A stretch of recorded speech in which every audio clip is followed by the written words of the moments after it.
Iloilo River North Bank Road o Sunset Boulevard, ginbuksan na sa publiko.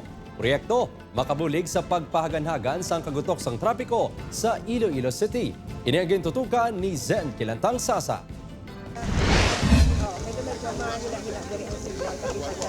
Formal na ginbuksan sa publiko ang 5 kilometro nga Iloilo Sunset Boulevard kainasang aga. Ang 4-lane nga dalan ang nagakonekta sa Mandurriao, Iloilo City, kag Kagbang, Oton, Iloilo.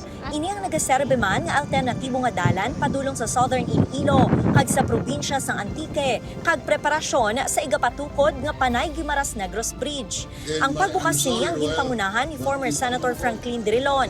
Ang Sunset Boulevard ang isa sa inisyatibo nga proyekto sang anay senador upod ang Department of Public Works and Highways Region 6. Lakip sa amenities sang Sunset Boulevard amo ang esplanade, bike lanes, walkways kag scenic views ang sunset sa viewing decks, migratory birds kag fishing spots sang Iloilo River. Ginakabig nga dako nga bulig ang proyekto sa pagpahaganhagan sa kagutok sang trapiko sa syudad.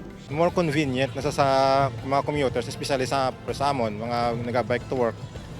Mas mahapos na para sa amon maka-report sa opisina namon kaysa magdinaguso kami sa may piyak ng alagyan.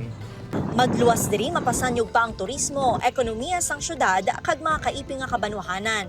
The beauty of this project and will contribute to the projection and image of Iloilo City as a most livable area in the country. The best, gidya, the best ang view sa mga kay damo sang mga kawi-kawi. Amo ginang nagatag sang view sa Sunset Boulevard kag nami ang hangin.